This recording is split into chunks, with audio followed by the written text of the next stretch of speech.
Welcome back, everybody, for another episode of George's Dial.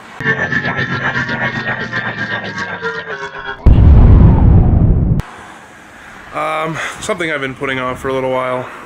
I need to do some rear brakes on my truck. It's kind of needed it since driving through the mountains in Vegas. I know, the video's not out yet. Still doing it, still editing everything. Maybe I'll put in a clip here. Like, maybe, we'll see. But anyway, it's the right rear here. When I was going through Moab in Utah, I hopped under the truck on nice hot concrete ground and was looking at the little inspection area they have on the calipers, and there wasn't much life left in that pad, and that was about a little over a month and a half now. So something I've been putting off kind of because it's a pain to do these spike lug nuts and take off these extra wide tires now. But gotta do maintenance, gotta drive the truck every day. So set the camera up since I forgot the tripod. We're back at the farm, of course, and let's get started. Set up. All I need to do is just break the tires loose. Yes, there's a block of wood up there at the front tire, and we'll be using a jack stand. Anyway, here's the spike lug nut tool. Comes with the lug nuts. Keep it in the truck at all times, otherwise you'll just lose it. It's like a 10mm socket. Well, let's get started. Time lapse starts now.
We're just fighting to get this one pad off of this bracket.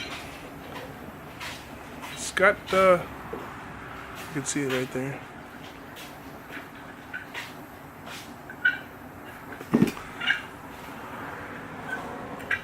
Showed him the top. Anyway, this is just from us chiseling out it, trying to get at it. But it still had life on it, so it wasn't too bad. It was just really stuck in the grooves. The clips. So the crevasses. The crevasses. Slap the new ones on. Get a C-clamp for the caliper. Press the pistons back in. Continue on.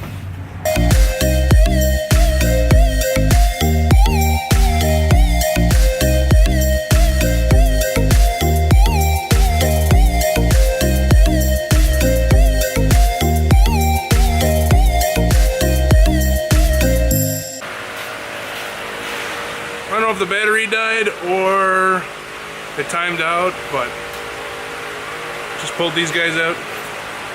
There's the first one I cleaned up. It did look like this. That's what a buddy's place is with wire wheels for. Alright, so the pin seized in there before because the lubricant went past the rubber boot and then salt, corrosion, they just locked up. As in, I'll make sure he throws in there that one's burnt down way farther on the bottom end than it was at the top, so it just supernaturally cooked the brakes faster than they needed to be. I don't have the correct grease caliper lube, but you can use copper never seize.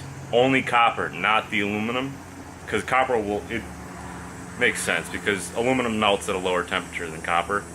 So the copper, they use it for head studs, other internal parts that get really hot because you don't want this stuff cooking off in your motor or in the threads, and it just corrodes up anyway. So we're using the copper never seize just because it's a high heat application.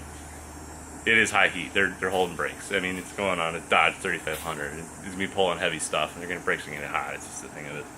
So we took off the pins. We got them wire wheeled. Got them clean. Now we're coating them back up with the copper never seize. We're gonna load them up, throw brakes on it, and then ship her out. This is what he was talking about with the brake pads. See how this side's more worn than the one side is? See that? And that's from the one pin. The bottom, other side.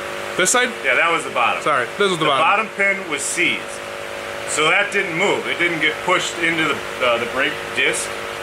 The top side did because it was loose. So the actual pistons in the caliper, the top one was pushing it farther than it was pushing the bottom. So the top side got burnt out prematurely because it wasn't an even push.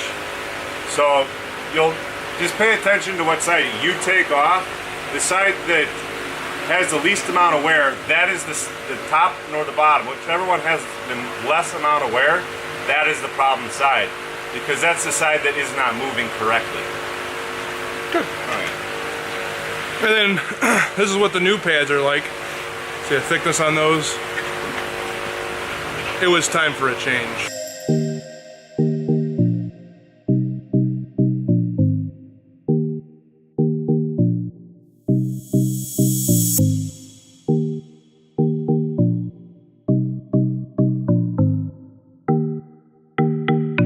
We have torqued this to factory torque specs.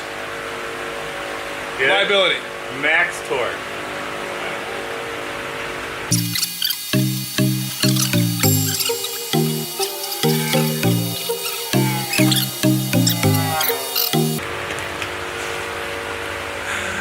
Well, this is what happens when you don't look at the box. We were just talking about copper never seize, and it does come with organic grease. So maybe for the other side we'll do that, but for this one I'm not cleaning off the copper never seize. Yeah. There's no purpose. Copper, just saying. Copper never seize doesn't come off. It smears off. If you ever used never seize before, it doesn't come off. I'm gonna fix this camera. It looks like it's a little cocked. We'll keep going.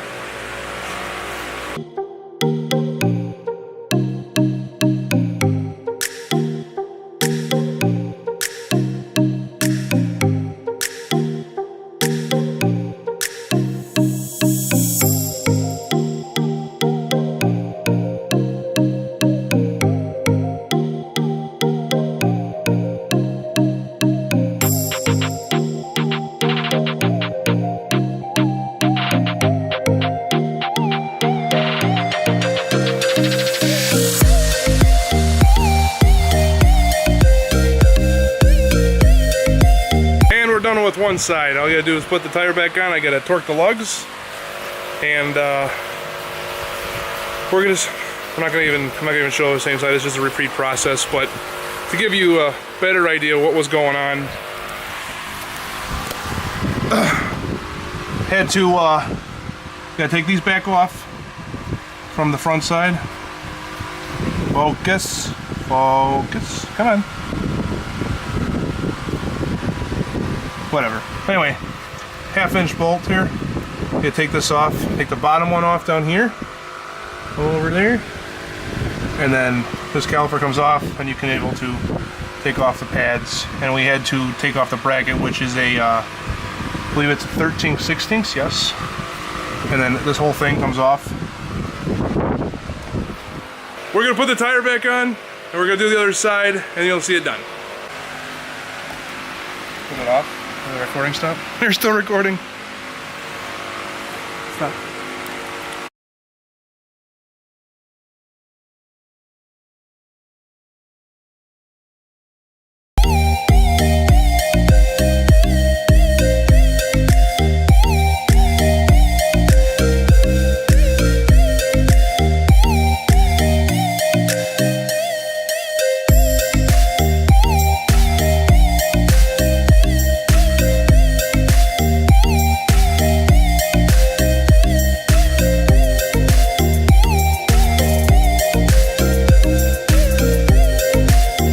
everybody. It is currently the couple days after from doing the brakes and doing the pulling the Ford out of the shrubbery it was in. Both camera batteries died. I changed some settings on the camera and, well, it just started killing the battery a little faster. But all in all, brakes did get done. Ford got the grease in the engine bay. Unfortunately, I wasn't able to film it. But thanks for following. Don't forget to click that like button and subscribe if you haven't already. And I'll see you in the next one.